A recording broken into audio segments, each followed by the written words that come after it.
Not everyone in the industry is as squeaky clean as some of the characters they may have played. And some of them might even surprise you.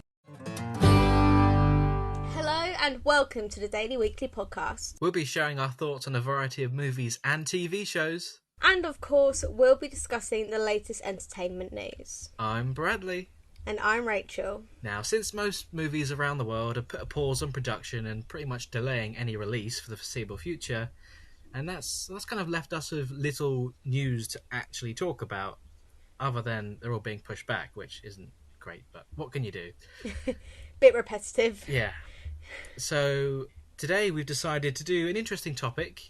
It's on paper it seemed interesting, and then once we got down to all the research, there's some things I didn't know, that's for sure. So we're looking at actors who may have committed crimes. But before we get into that, I would like to introduce my co-host for these next few episodes, none other than, drumroll please, Rachel. Hello, welcome to the Daily Weekly Podcast. Thank you for having me. It's an absolute delight to be here. Yeah, so It's been a while in the making, getting me here. Oh yeah, it has. It's a long time in the making, but here we are. Oh, so yes. Can't rush good things, I'm afraid. No, you can't. No, Rome wasn't built in a day. Neither was Rachel. So, Sorry. yeah, welcome. You know, we might have seen you. Oh, some people might have seen you in some of our videos already. Yeah. If not, then you should definitely go check them out. Definitely. On our main channel and our second channel, because we have two. We have two, and I've just come in and dominated them both. You have. I never really know how to enter a new working situation, so dominating is just my default. So that's what we've done here. Yeah, and some of you might be wondering, where's Jake? Well, he's a busy guy these days, you know. So he is taking a little break.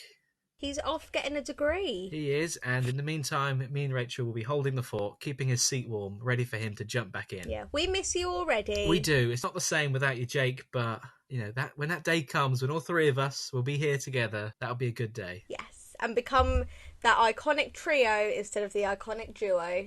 Exactly. Goodbye, Three Musketeers. Hello, Exactly. the Daily Weekly Trio. Yeah, that. The Daily Weekly Trio. Oh, yeah, no, that's good. So, as always, check out all the links in the description and make sure to use the hashtag Daily Weekly Podcast to keep the conversation going. If you are enjoying this, then be sure to like, comment, subscribe, and share with your friends. And with that out the way, let's get into it. So, I think it's fair to say you did the research on this one. I absolutely love true crime. As soon as I saw this as one of your potential ideas, it proves my dominating nature. I was like, yep, I'll be having that one. I love true crime, and it sounds really morbid, but I love researching crimes of celebrities who have been murdered or those that have committed crimes. Like, I must have watched every single Charles Manson documentary about Sharon Tate, because I just think that is it's just so juicy, and we are going to come back to that. There is a mention of Sharon Tate later, but some of these I didn't actually know. Some of them you may know, you may not know. But I'm just so excited to get into it. So yeah, I mean, I had a quick read through before we went on, and I didn't know like almost any of this, really. I mean, I've heard of some of it, but... Have you now had to go get therapy? And you've gone into quite a lot of detail. I did go. I spent a solid 2 days researching these. I'm so bored, for one, and two, I just got way too into it. I mean, some of the names I saw, and I was like, right, we're going to find out every name, every associate, every legislation that was applicable to the time. I was getting into it. So this could be a long one. It could Get a cup of tea, get a cup of coffee. Get comfortable. And relax. This might not be relaxing. As we take you down the rabbit hole of actors who committed crimes. If we did it in ASMR, do you think it'd be more relaxing or creepier? Creepier, especially given some of the crimes. I don't feel comfortable. I don't. Definitely not. Okay. That was an idea that was there and then immediately left straight away.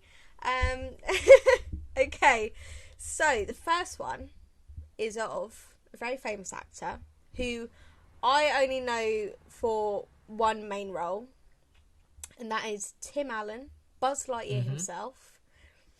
I obviously knew we were recording this today, but it was really spooky because I went on a dog walk yesterday and we bumped into this family, and the toddler had a Buzz Lightyear toy and stroked my dog with the Buzz Lightyear toy, and I was like, don't put the crack addict on my dog, thanks.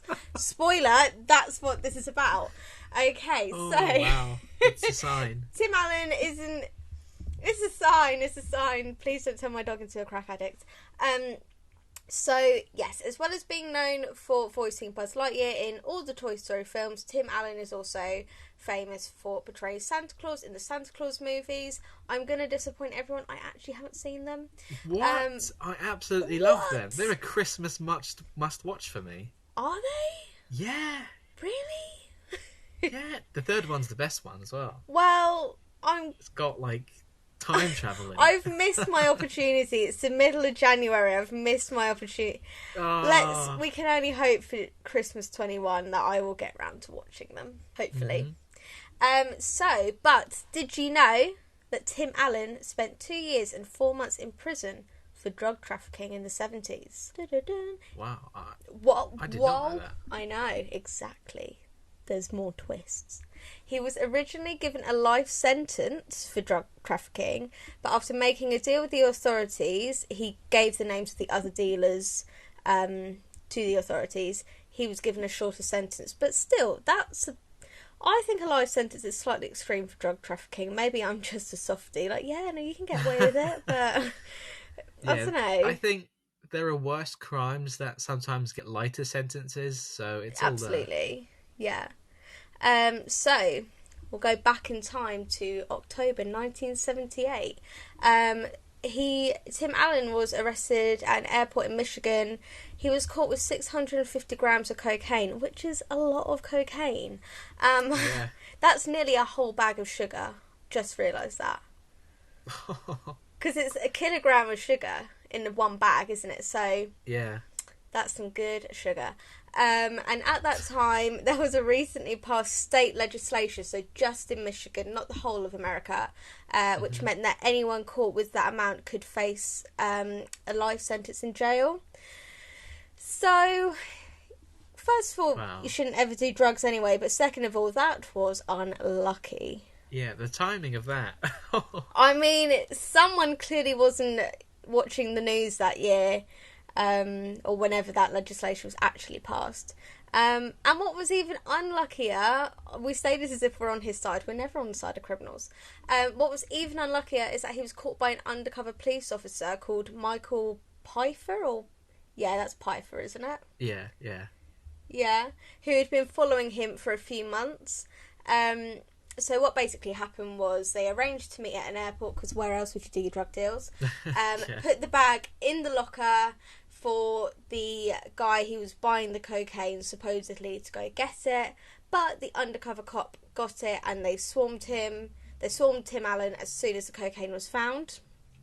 At that time, this amount of cocaine, so 650 grams, was worth $42,000. Oh my god. That's crazy. I can't even imagine that amount of money.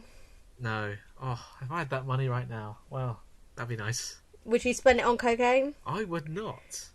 I would treat my family to a nice holiday when we can all go on one. Yeah, I think I would some home improvements, new clothes, that sort of thing. New clothes, £42,000 worth of clothes. I'll be rocking my Gucci, don't you worry. You would look... Oh, I don't even think you'd get that reference. You would look like Jeffree Star. No, I would not get that reference. Okay, don't worry. I don't even know who Jeffree Star is. That's a topic for another day. That's a topic for another day, and I will be sending you photos with your face superimposed on him. Oh, so, okay. Get excited.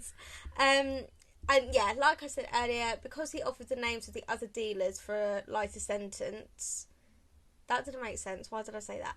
So, as I said earlier, he offered the names to the police of the other drug dealers in turn for a lighter sentence. But because he decided to do this, the case was then handed to the federal court instead of the state court, which, as we said earlier, was Michigan. Mm-hmm. Which then meant that the new legislation was void. So luck did come to him in the end. Oh, wow. Yeah, and his information, so Tim Allen's information helped authorities indict 20 people in the drug trade and resulted in the conviction and sentencing of 4 major drug dealers. Which, every cloud. And he was still sentenced to 3 to 7 years in prison, but didn't serve all of that, because I don't think I can name one criminal that served all of their sentence. Yeah, unless you're onto death row, not many criminals get the full thing, do they? No, it's like, well, you've done your bit, you turned up, made an effort.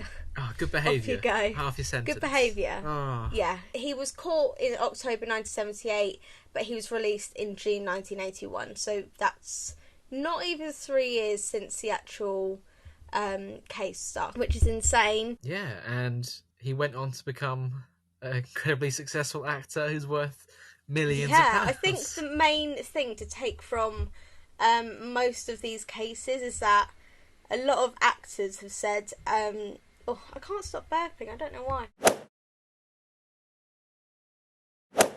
A lot of actors have said that their time in prison gave them time to reflect and really think what they want to do with their life, and a lot of them do the thing of, that's where I realised I wanted to be an actor, so maybe without prison we wouldn't have all these amazing actors. Well, yeah, that kind of reminds me of Robert Downey Jr. because in his younger years, he went to prison for drug use and all that sort of thing, and then after that, look at him now. Everyone loves the guy. He's instantly recognisable. I love him. I love him for his criminality. I love Robert Downey Jr. on so many levels. It's not funny. Not in a I'd marry him way. I just really admire him. I don't know why I didn't write.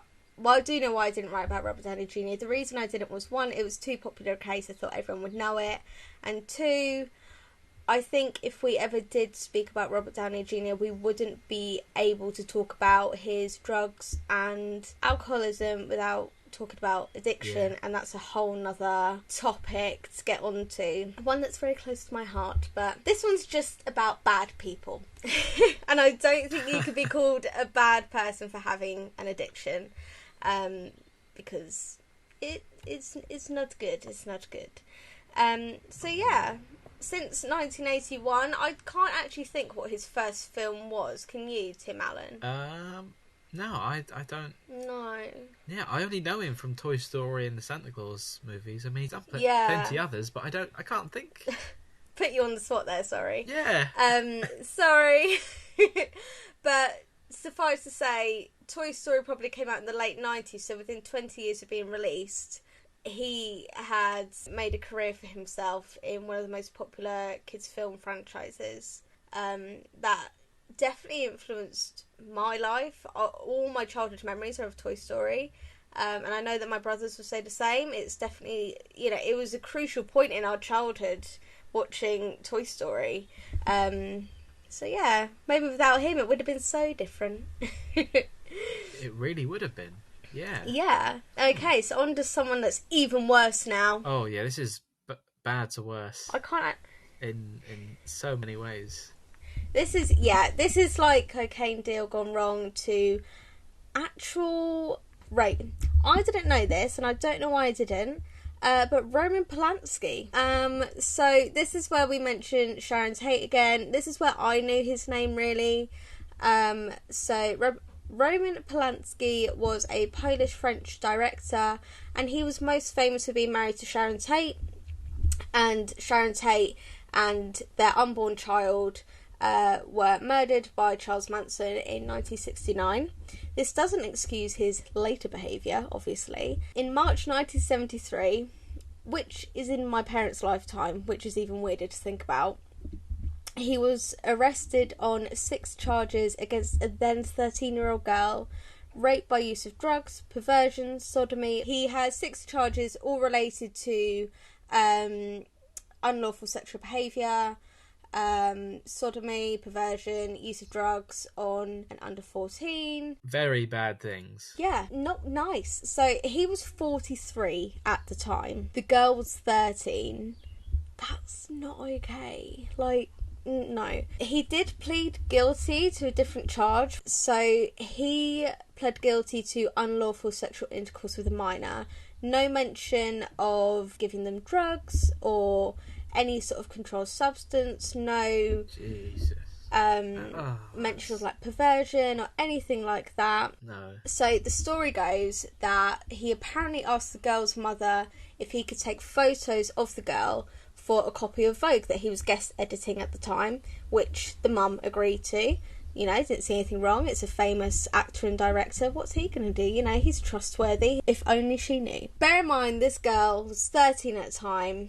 She was persuaded to pose topless by Polanski and was eventually manipulated into agreeing to do another shoot with him on another day. Oh my god, it's so creepy. Yeah. Just a bit of name dropping here. The second photo shoot actually took place in Jack Nicholson's home. So Jack Nicholson was dating Angelica Houston at the time. So this is a quote from the girl. "We did photos with me drinking champagne. Toward the end, it got a little scary and I realised he had other intentions and I knew I was not where I should be. I just didn't quite know how to get myself out of there." It's horrible. What's even worse, as if it couldn't get any worse, is that Angelica Houston, the actress, tried to intervene because she felt suspicious. You know, the doors were closed, she could hear them talking, like overheard sort of what he was saying to her. Yeah. But Polanski reassured her that they were just finishing the shoot and they'd be out soon. And that just, I can't imagine the guilt that Angelica Houston would have felt knowing that was happening in her boyfriend's house. The girl, who was obviously, in America the legal drinking age is 21, over here it's 18. Either way, she was underage. They shared champagne and a sedative drug, and he performed non-consensual oral, vaginal and anal sex on her. Polanski disputes whether this was consensual or not. But then that goes back to so many rape cases where the guys are like, oh, I think it was consensual. Oh, I think she did say yes. Or, you know, things like that. You either know or you don't. Yeah, and even if it was, she was still underage. And it's just stupid. Just really, isn't it? I mean, it's horrible. That makes me feel really uncomfortable. That's just... Yeah. Ugh. But I know it makes you feel uncomfortable, and I know it made me feel uncomfortable, but these are things that should be spoken about, not in a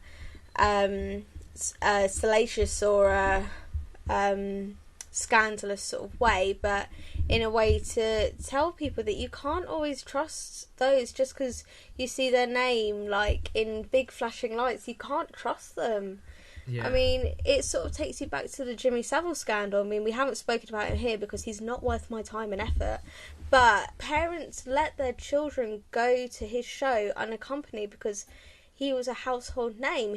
He was a child's TV presenter. Why would he do anything so inhumane? Why would he do that? You know? But he did, and he did it for years and years and years. Fun fact, not really that fun. My mum actually met Jimmy Savile. Really? Nothing happened. He must have sensed the gay vibes, but nothing happened. Did you choke then? Sorry. No, I was... But yeah, so... Yeah. Wow. It just makes me so angry. And yeah, same as the Michael Jackson case as well. You know, parents trusted their little boys to go play with him because, well, they're not girls, so they won't get raped. And, you know, it's Michael Jackson. He won't do anything. Yeah. Oh, are you a Michael Jackson skeptic? What do you mean? Do you, think there was a bit more to him than... I believe he did it. I think so too. I believe that. Oh, absolutely. Nothing can make me think he didn't. Absolutely nothing. But then, you know, it's like that thing, isn't it? Oh, because they're in this public eye and they're like an idol to so many, you think, oh, they could never be like that. Why couldn't they? Yeah, I think Michael Jackson definitely did it. Yeah. Did you watch the Finding Neverland documentary? I did, yeah.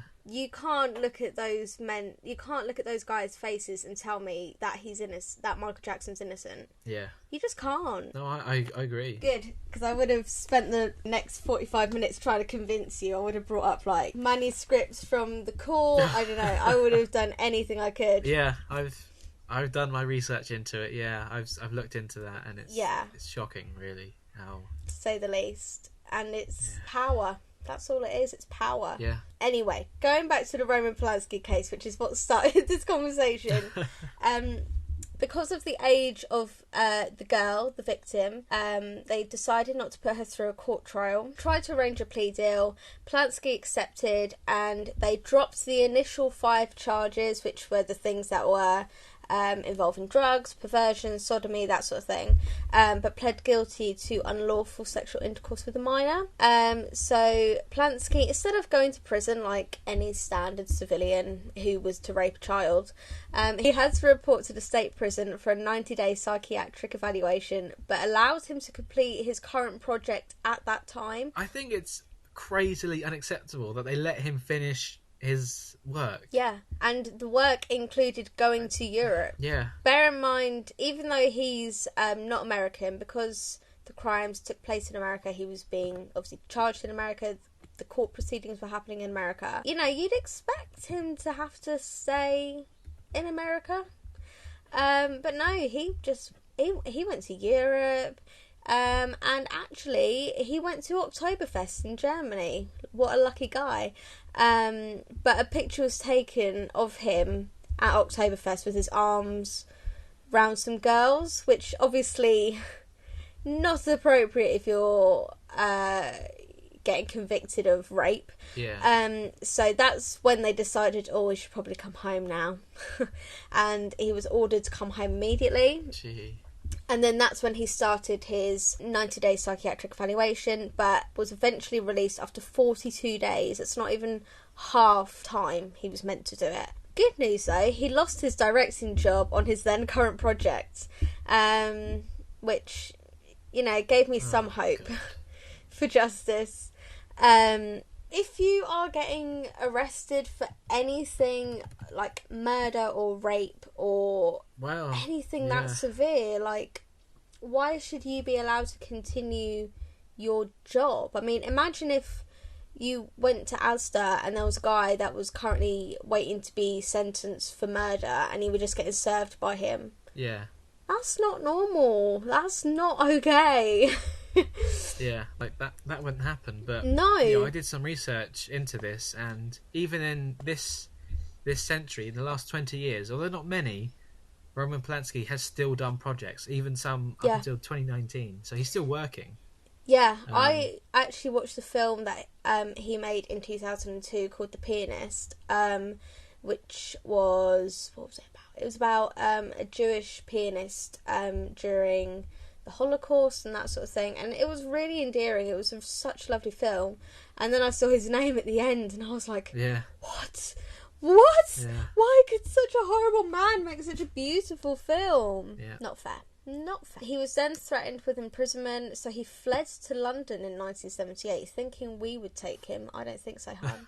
And then the next day he went on to France. I assume we quickly told him where to shove it. Mm-hmm.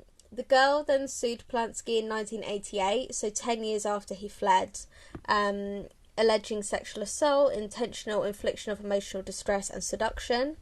The case was settled 5 years later, in 1993, and in 2009 it was reported that Polanski still owed her $600,000. That's just not normal money. No, but that's like 3 times my house. And even to someone like him, that's pocket change. This guy has the money. Of course he has. Yeah.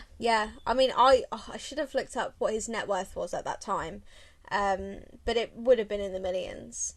Easy. Yeah. And then in September 2009, so, you know, only 11 years ago, he was detained by police at Zurich Airport in Switzerland due to his outstanding 1978 US arrest warrant, which I didn't realise you could do. I thought there was the statute of limitations, is that what I mean? Like, there's a certain amount of time, and then it's just automatically dropped. It's a cold case. I thought I thought the arrest warrant would have been dropped in those 31 years, but apparently not. Which is, again, a positive. I guess if it's a serious crime, then they keep it open for a bit longer. Or, Yeah. like if it was something minor, then I expect they would have dropped it. But Yeah, like Tim Allen's drug crime. yeah. Ultimately, the whole reason why Polanski was going to Zurich was to receive an award at the Zurich Film Festival, which is disgusting that he was even nominated for it. And the US authorities had heard about this and asked the Swiss police to apprehend him. Is that the word I meant to put, apprehend? Yeah, Yeah? that's right. Yeah? My brain is just like, bleh. He requested bail, but obviously this was denied because why would you let him out after 30 years of basically being on the run? And in July of 2010, he was released from custody after much legal debate. His lawyer argued that the 42-day psychological evaluation was enough for Polanski to serve for raping a 13-year-old girl, when it should have been 90 days anyway, but, technicalities. Wow, what?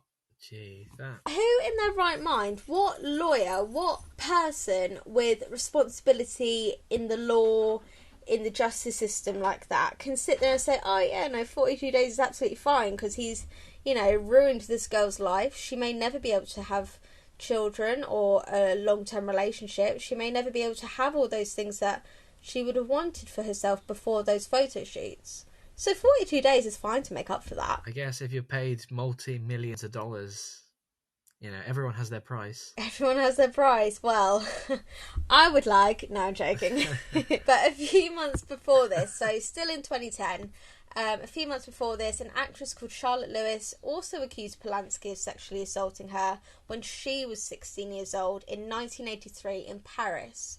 So that's 10 years after the original case, and still an underage girl. Yeah. I think it was a similar situation in that it was a modelling job or an audition or something like that, basically to get her alone. Many other women who have worked in the industry have come forward with allegations over the years, which must be so hard for that original girl to hear, because she kept it to herself for so long. But I suppose there's almost safety in numbers. Like, more people are more likely to believe you if there are more of you, which is stupid. That should never be the case. But yeah, and it's like it's happened with a few of the big names. If you think, is it the Me Too movement with Harvey Weinstein? That was the thing. Yeah, it still is. Yeah, all these women coming forward, and I mean, it's shocking because you just think, it's hard for me to imagine because I'm a guy, okay?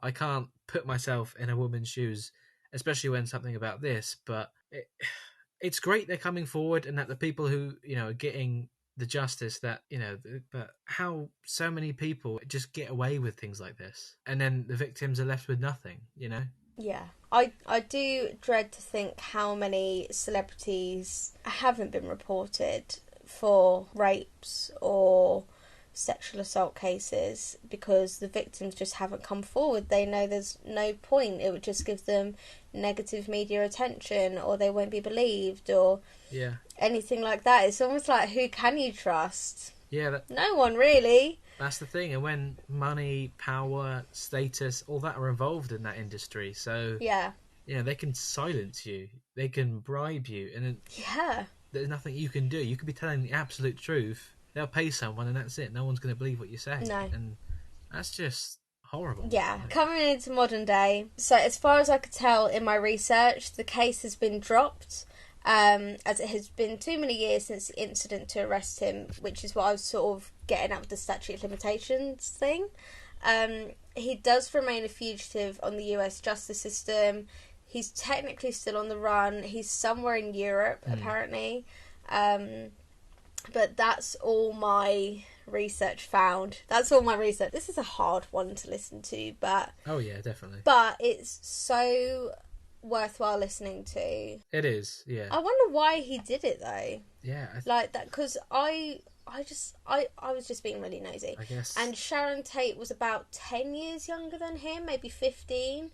So she wasn't young, but she would have been in her 20s when she was murdered. Maybe late 20s, early 30s. So it kind of makes you wonder, like, if she wasn't killed, would he have done it? Would he have done it behind her back? Yeah. What would he have done to the unborn baby? I mean, I'm not speculating, well I am, but I'm not putting anything out there that I don't think other people would have thought.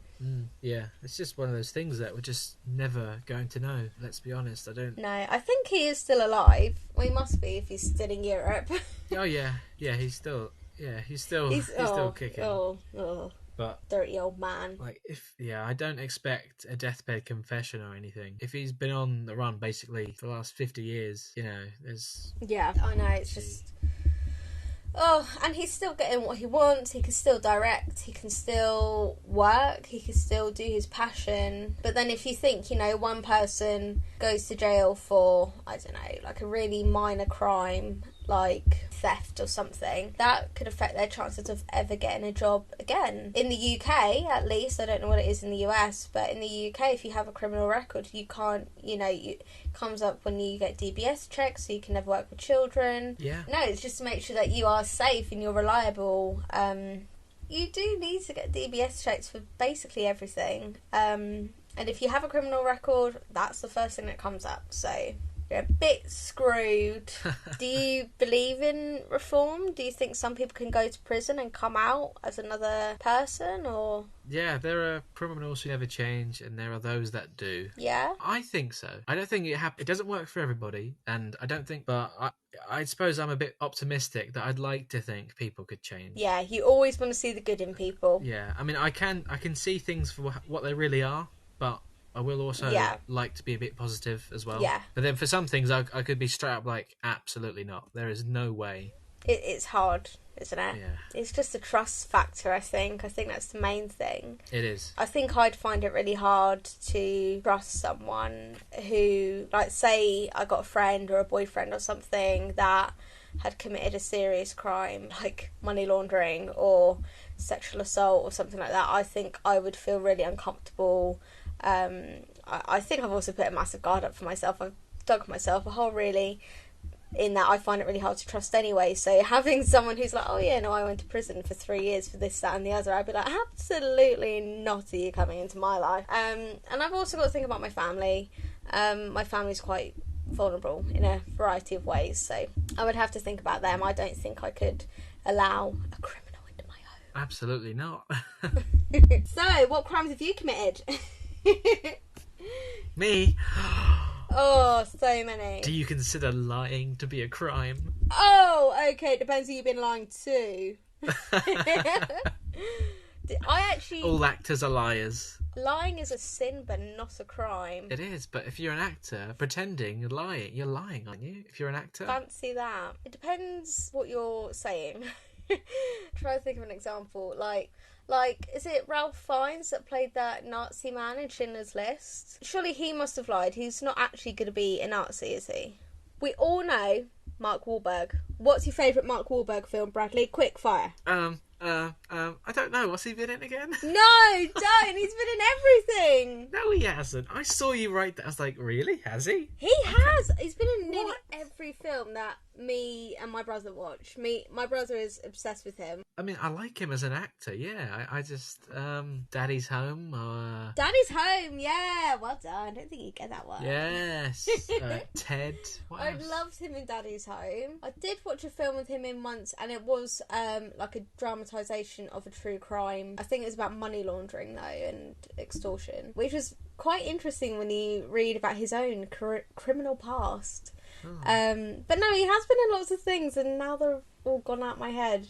But he has been in so much. But he wasn't always the glamorous, glossy Mark Wahlberg that we know today. When he was 14 years old, 14, just 14, he joined a gang after leaving high school. Obviously, he wasn't meant to leave high school at that age. He just got up and left. He was arrested multiple times for drug possession, dealing drugs, and other similar offences, like the minor things. The minor things that we've mentioned a couple of times. And then at the age of 16, he attacked two Vietnamese men without any real reason. He wasn't provoked by the men. It's just sort of assumed it was a hate crime, it was a racial attack, that sort of thing. He's also quoted to have admitted saying racial slurs during the attack and during the trial as well. So in the actual courtroom, he was still... I think I did find specific quotes, but I didn't want to include them. But you can imagine. Yeah. So the first man he attacked with a stick and he punched the second. At the time, he believed he blinded the second man, which would have given him a more severe sentencing, I suppose. But it was later revealed that the second man was already blind in his left eye during an incident in the Vietnam War. Yeah. Wahlberg was then arrested and charged for attempted murder because they believed that he'd blinded the second man. But it was later reduced to criminal contempt, which was a maximum 10-year sentence. He pleaded guilty. He was sentenced to 2 years in prison, but he only served 45 days. 45 days. I know he was a kid. I know he was 16. Yeah. But... like, it's not even worth it, is it? Like, I've got food in my cupboard that's older than that. 45 days. What was the point? It's not worth it. But it was the sort of wake-up call that he needed. Yeah. Because I don't know how many siblings he had, but his siblings had also served prison time. Yeah. He was in a gang, so I assume other gang members had been in prison. And it sort of gave him that wake-up call that he needs to turn his life around, and he did. It was another one of those stories where he was in prison and he thought, do you know what I'm good at? Lying, so I'm going to be an actor. Yes. He was legally asked to be pardoned to the case in 2015-2016 time, so after he became famous. I think he just didn't want to be tied to that stereotype, which is fair, but call a spade, he committed a crime, he's a criminal. And actually the second man, that the one he thought he'd blinded but didn't, supported him in this, but it caused such outrage. So many other people were offended for asking to be pardoned because they were like, no, you've committed a crime, you need to face up to it, which I agree with. I mean, yeah, like, just because he's an actor doesn't mean it could be like, oh yeah, no, you get away with it, because you don't. And he apologised to the other victims of his crimes. Like I said, he was into a lot of drug dealing and that sort of thing. So he apologised to those other victims for offending them. And he actually got no response from the pardon board regarding his request. So legally, he's still... not been pardoned. Yeah. So what do you actually think about that? Do you think he should have been pardoned, or...? I don't know about being pardoned fully, but it does sound like he's very remorseful and he has changed his life. Yeah, so I think maybe he was young, although it was a hate crime and there was potentially no reason for it, and he only served 45 days of that sentence. It does seem like he did have that wake-up call, and this is, I think, an example of, oh, you know, I need to change. This isn't right. You know, I can be better than this. And I think he's done that. Yeah, I think so. Is it worth being pardoned for? I mean, he said sorry to his victims. I don't know if he's actually reconnected with his victims, but he's definitely publicly apologised.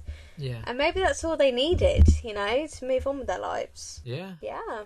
So that was a very short one compared to the Roman Polanski one.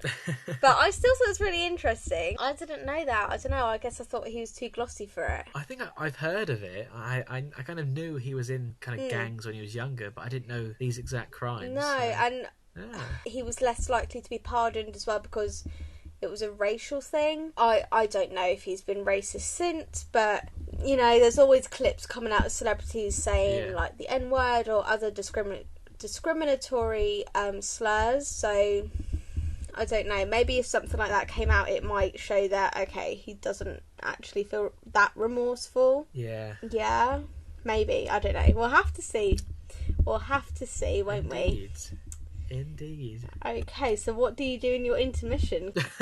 Intermission. Well, it's that time of the podcast, so we just take a little break and just kind of remind all you listeners who are still listening at this point to like, comment, and subscribe if you are enjoying it. You know, share it with your friends if you found it interesting. And as I mentioned at the start of this podcast, we do have a second channel. Whoop woo. We've had it for a couple of months now, but it's kind of been a bit quiet, nothing really on there. Until I came in. until Rachel's arrival. But we've kind of done a little bit of rebranding, and now we have a focus on both channels. So there's some things on there which you won't see anywhere else. So it's definitely worth checking out. Indeed.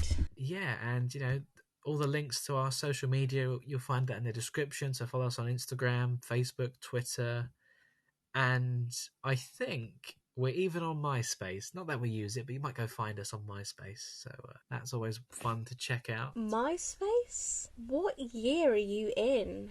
And of course, the hashtag Daily Weekly Podcast to keep the conversation going. Tag us in your Instagram photos and your tweets on Twitter and wherever else you use hashtags, because we all have a hashtag, don't we? It's 2021. Let's get the hashtags out. Whatever it is, we want to see it. And if you're wanting to start your own podcast or YouTube channel, check out all the links in the description to see the gear that we use. I made sure there's a nice list of pretty much everything, so check that out if you're wanting to start your own one. Because I've had people ask me, say, I really want to start a podcast. And I mean, look, I'm no expert, that's for sure. None of us are. But I'm happy to help, and if you want to know what we use, check out all the links in the description below. Definitely. And that pretty much wraps up the intermission. Onto a big case now. I know I said I wasn't trying to do big cases, but I couldn't not do this one. What do you think of when I say the name Bill Cosby? Gross, slimy, creepy, dirty. Dirty. No, I can't think of a good thing. I just can't. No, and in all honesty, if this case hadn't come about, I don't think I would have ever heard of him. I don't think I've actually ever watched a Bill Cosby film. My parents probably shielded me for good reason. Yeah, so I could have gone way more in depth, but I think we got enough to keep us going. Basically, Bill Cosby is not a nice man. Yes. I've just read my first sentence. So my first sentence on my notes reads, he's known for nothing else other than being a knob. I can't add any further information there. Yeah. So the earliest allegation came in 1965, so nearly 60 years ago. Cosby was accused of drugging and assaulting a woman in his home. She came forward in 2005, so imagine holding that for 40 years, and made a public allegation on the matter. His next victim, I didn't go into detail about all the victims, because there's just so many of them, as we'll go on to see, but the ones that I thought were quite worth mentioning I did. So his second victim, who was actually Bob Marley's publicist, told a reporter in the early 80s that she was sexually assaulted by him, but the reporter decided not to write about it. Not even just not writing it in the article, but not reporting it. Yeah. Okay, so that was okay in the 80s. Among other things. This is going to skip between time periods quite a lot. I'm really sorry. I should have done a full timeline. But this is late night researching at its finest. In 1996, a Playboy playmate gave a videotaped interview where she made sexual assault allegations against Cosby. Again, this was never publicised. In 1990... TV host Wendy Williams mentioned sexual assault allegations against Cosby, which was ignored at the time but was brought up again in 2014 when everything resurfaced. Yeah. It's almost like people thought nothing of it at the time, and then as soon as the truth came out, everyone was like, oh my god, do you remember that interview? Do you remember that report? It's stupid. If people listened at a time, then so many women could have been not victimised. In 2000, so the year you were born, which is just even weirder, a report was made against Cosby that he had forced a 20-year-old woman's hands down his trousers and then exposed himself. He obviously insisted he didn't, and the DA declined to prosecute because some people have money. In 2004, another woman accused him of drugging and, I quote, fondling her, though this case was dropped in 2005 due to insufficient evidence. Oh, insufficient evidence. Bane of my life. Yeah. I do get insufficient evidence and why that's such a big thing, but at the same time, with things like rape and sexual assault, if you're not a virgin before it happens, then there is no proof, really. And I find that quite alarming as a young woman in today's society, that my words might not be believed just because I wasn't a virgin before I got assaulted. Hopefully I'll never get assaulted. This is very hypothetical. So following this, a lot of previous victims came forward with their stories. Just an example, another woman accused Cosby of drugging and assaulting her in the 70s, and another one who claimed in 1984 that her coffee was drugged by him and she had woken up partially clothed.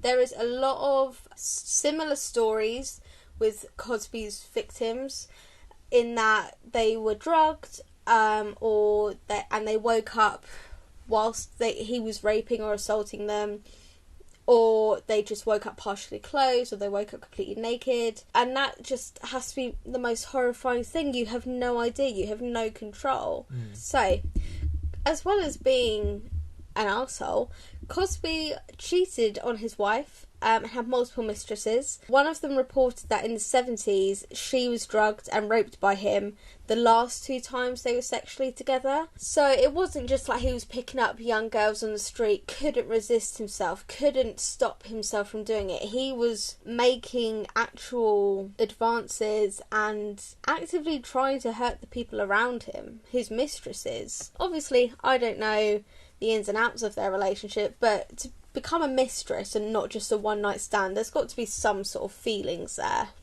So, and he still did that to her. So in total, Cosby has been accused by 60 different women, with cases spanning nearly 60 years, and that is as of October 2015.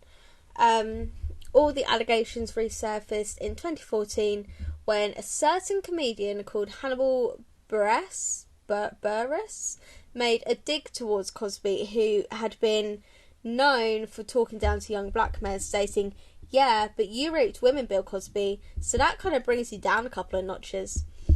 So the audience, naturally, 2015, is a rape joke. They found it hilarious.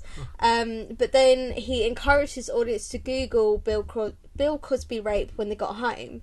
This resulted in many more women coming forward because this was now public. It wasn't just being hidden away for very meticulous research people to find. This was now common knowledge. So the model Janice Dickinson, who I remember on I'm a Celebrity, Get Me Out of Here quite a few years ago. Do you remember her? I've heard of that name before. Once you look her up, you'll remember her. Lou Ferrigno's wife. Lou Ferrigno, obviously best known for playing the Hulk, and loads and loads and loads of others. So there were some big names, and there were a lot of models, Playboy playmates, that sort of thing. Probably women that he thought he could take control of really easily, and he did, unfortunately. This also does include 2 cases of child sex abuse against a pair of 15-year-olds, as well as being models or Playboy playmates. A lot of his victims were employees at his cafe. He had a cafe called Cafe Figaro, that sort of thing, which is sickening. And obviously some women were paid off after the assaults, $500, $700, that sort of price range, presumably to keep them quiet or to continue to manipulate them.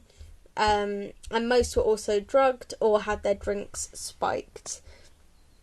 So I'm surprised it didn't get out earlier.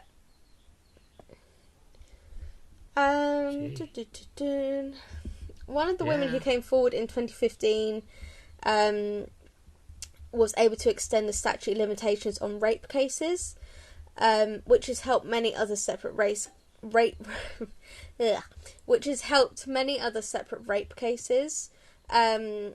So, like I said, she came forward in 2015. Her assault happened in 1989, and it sounds so weird, but you can take positives from this negative, and I will go on to that later down the case. But this is one of them. This one woman was able to help extend the statute of limitations, so that's good. A lot of the cases were reported to reporters or people around the victims, but they were dismissed or ignored. I suppose people thought there wasn't enough evidence, or they were just talking rubbish. I don't know. But in nearly every statement, Cosby has always stated that when administering drugs, like Quaaludes, to sexual partners, they were aware and consenting in taking the drug. It's debated whether this means he's actually admitting to rape, but not to drugging the women without them knowing that they're being drugged. Which, murky waters, but either way, it's not very good. So, Cosby denied, obviously, any sexual assault of any women, but admitted that he had used sedatives to help gain their cooperation, and that's his own words, gain their cooperation. He'd got the drugs from a gynecologist called Leroy Amar. Why he was going to a gynecologist, I don't know. As far as I'm aware, he didn't have the things that you need to go to a gynecologist. Who knew Cosby himself wasn't going to take them? So, unsurprisingly, this gynecologist had his medical license revoked, and Cosby eventually admitted to knowing it was illegal to give drugs to others at the time of the cases. So, that's like a pretty well-known thing, I think. Don't give your prescribed medication to anyone else.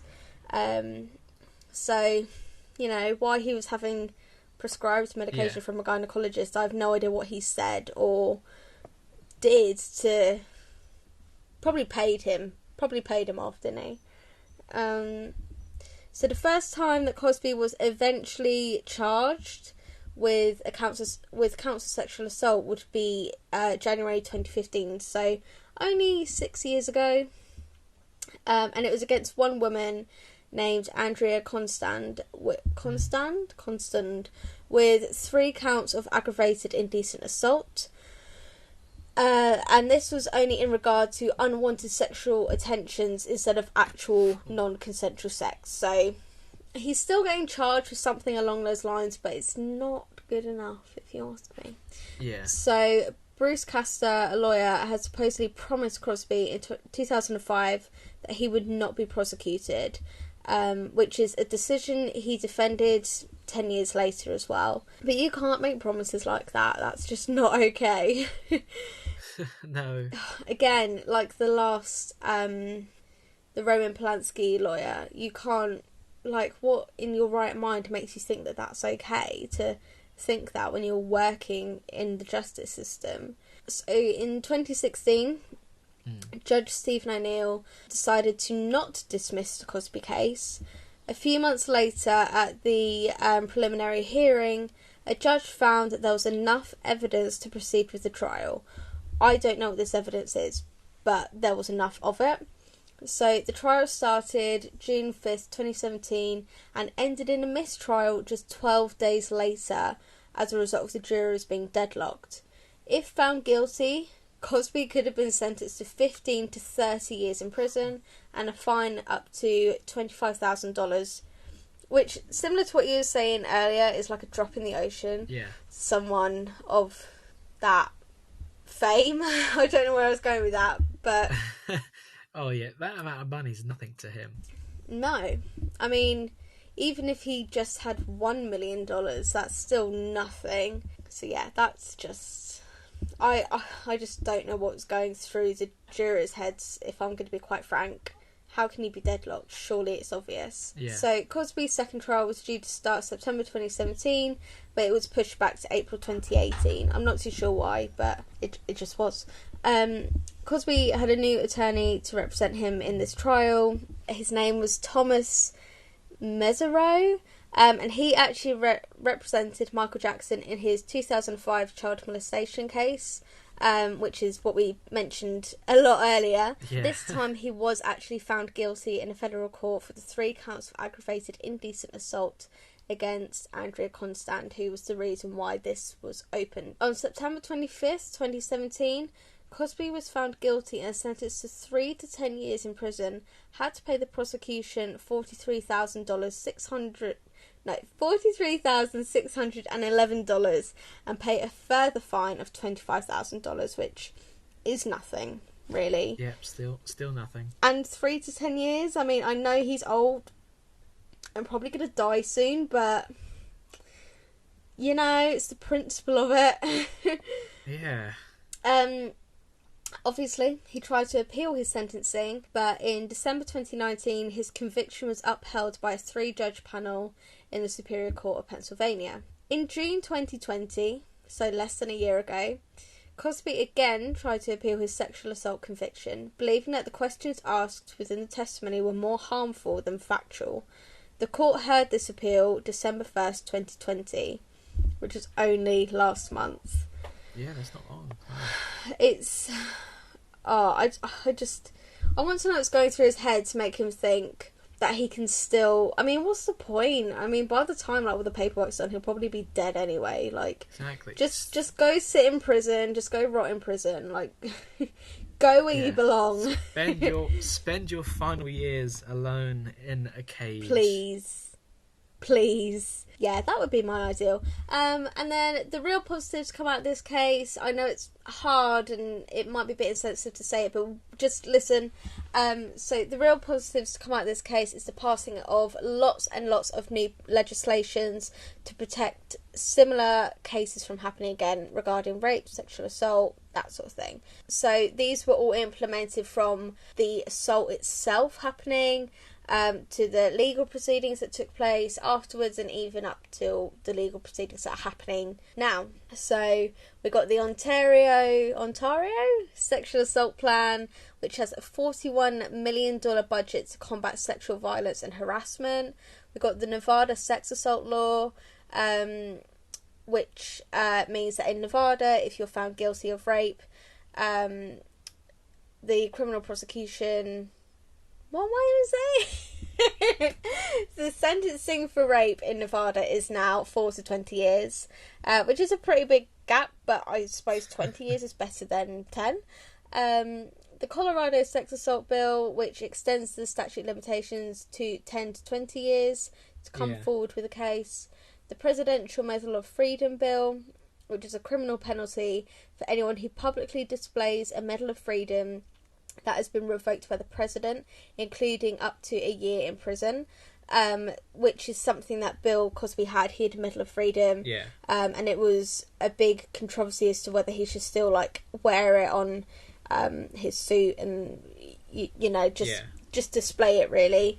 The Oregon sex assault bill, which is an exception. An exception was created for the 12-year statute of limitations for more serious crimes like rape, so they can come forward after 12 years. They can come forward more than 12 years after the assault happened. I'm really struggling with my words now. And finally, the California sex assault law, which eliminated the 10-year statute of limitation for felony sexual offences. So I know that was a lot of like really heavy information, but we've got to see the positives here, and that was the positives at the end. Yeah.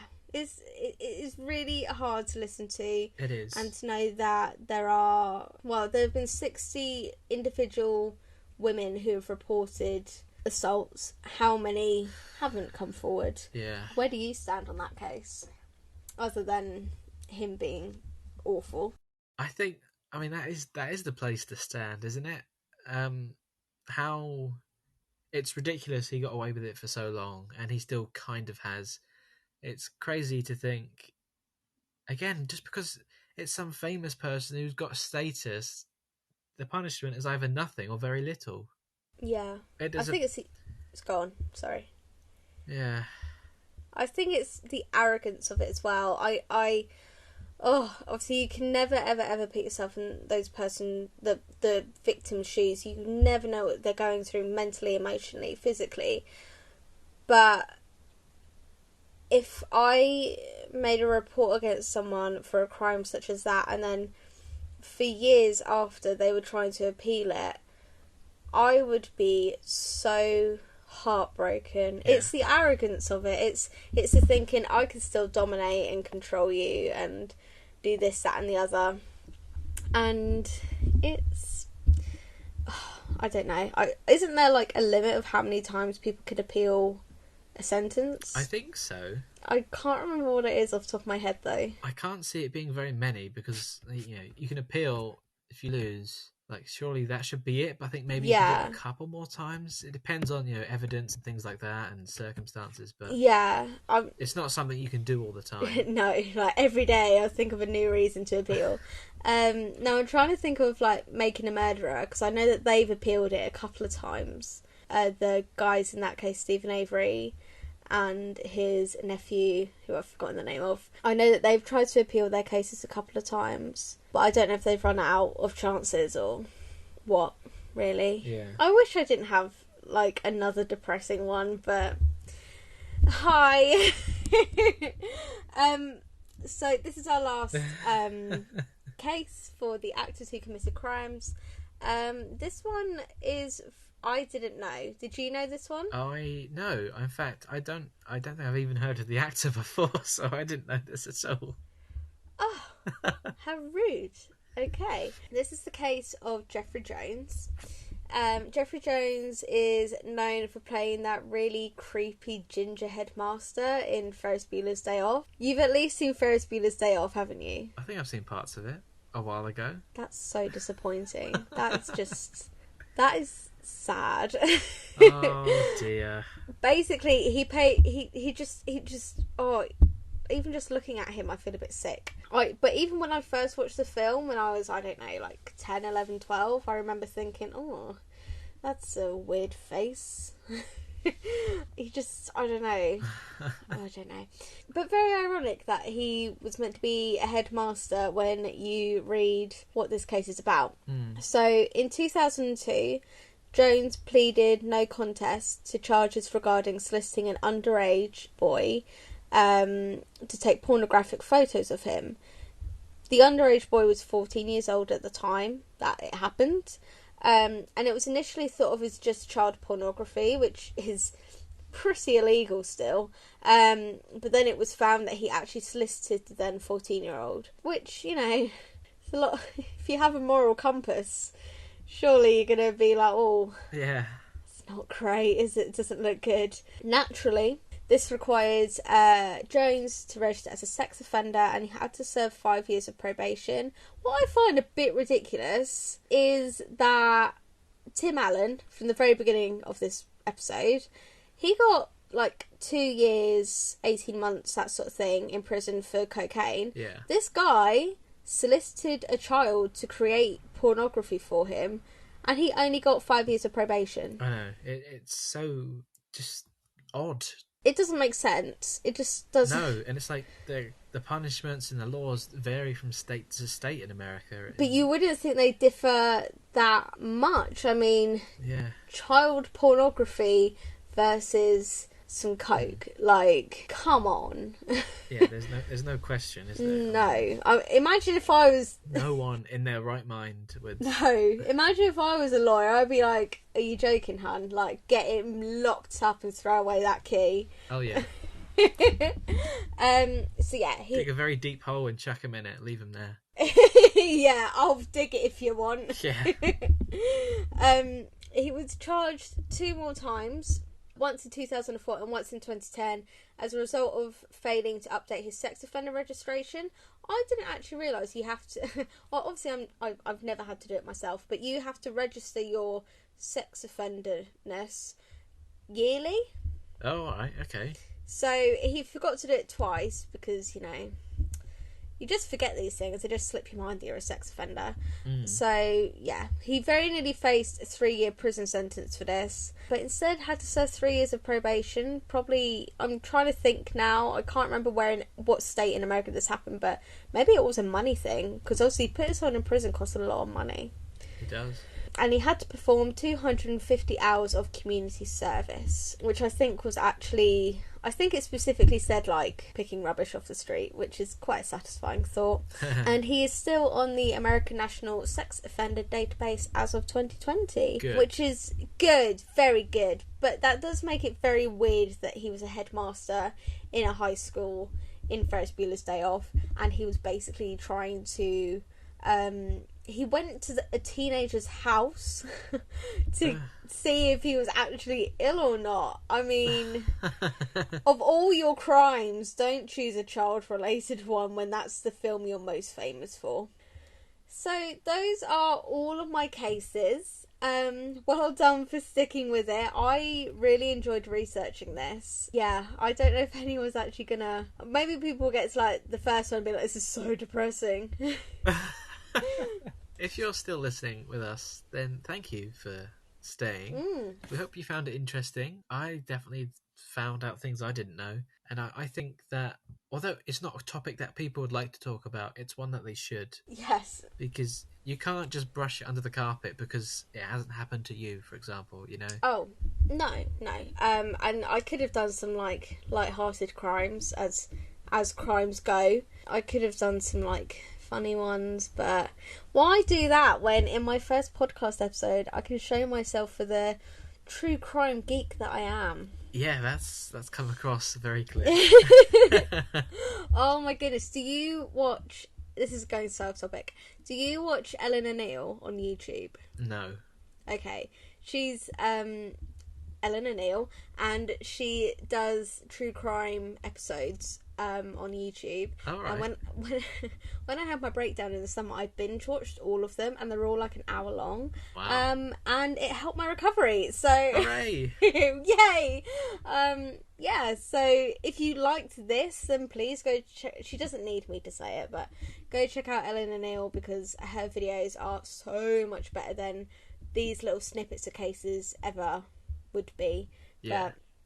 But if true crime's your thing, go check her out. Mm-hmm. And speaking of things to go check out, Check us out. we'd usually be getting to the point of the podcast where we'd, share some of our... Because we'd be, talk about what we recommend, movies and things like that. But hey, if you want to know what we're recommending this week, head over to our Instagram and you'll find it there. Yes, definitely. So, Bradley, I feel like I have spoken a lot. Your turn. It is my time to shine. But I was happy being a listener. I felt like I was listening to my own podcast. How crazy. I know, right? I mean, I'm just, love it. And you'll have to listen to it all again when you edit it. Yeah. My dulcet tones. I feel like this is going to be, even for the next upcoming episodes, it's going to be a similar trend of me.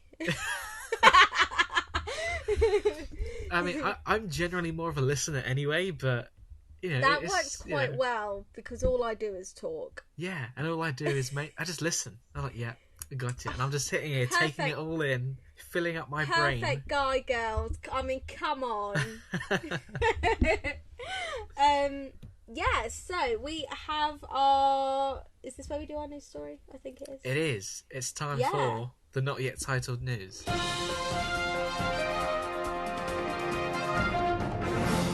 Ice cream in northeastern China tests positive for COVID-19.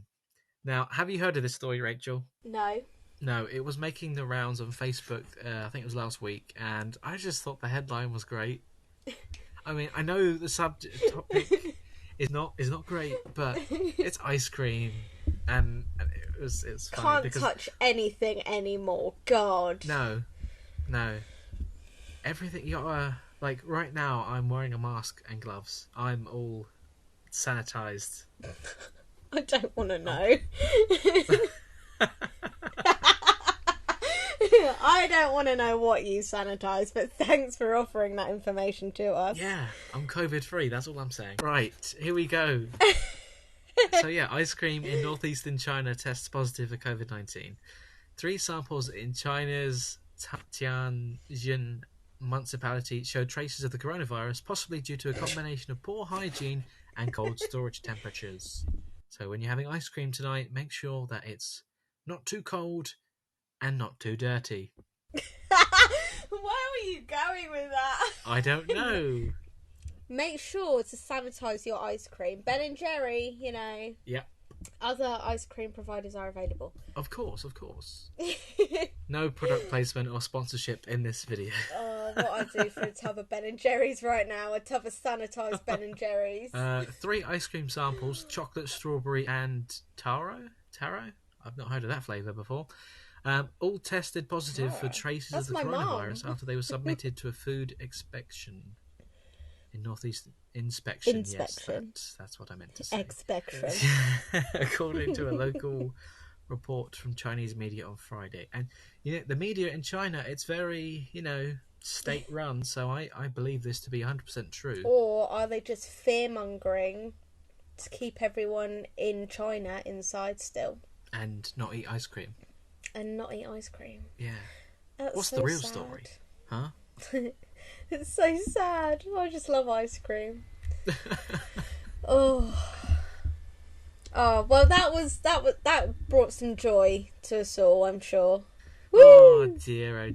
Well, Woo! there you go, guys. You made it to the end of another episode of the Daily Weekly Podcast. The first one of 2021. The first one with Rachel. Well done for sticking with it, and if you understood any of our dark humour there, I bet Jake is gutted. I've nearly lost my voice. Thank you so much for listening, and don't forget to check out all the links in the description if you're watching on YouTube. If you are streaming on Spotify, Apple Podcasts, or anywhere else, then you can always go over to the YouTube channel to get the full Daily Weekly experience. Full shebang. If you want to see what we actually look like, I actually wonder that. If people just listen to the podcast, I wonder what people think we look like. I know. That's spooky, isn't it? I hope they wouldn't be disappointed. Imagine. People will definitely be disappointed when they see what I look like. Oh, don't be so silly. Oh, don't be silly. Oh, okay. Well, thank you so much for having me on this first episode. I feel like I'm going to thank you after everyone. Like, thank you for keeping me like a little stray dog. Like, thank you. Yeah. But yeah, it's been really good fun, actually. Good. I'm glad you enjoyed it. Probably shouldn't use the word fun, but yeah. Oh, well, it was, yeah. There's no word. Well, don't forget to check in next time. What are we actually uploading next week? Next week, it's a video, so make sure you watch that one. I don't want to spoil it too much, so you have to make sure you're subscribed to find out what it is. Woo! Definitely. So yeah, thank you for listening. Bye! Oh, it feels so awkward. How do I say bye? Bye! Bye!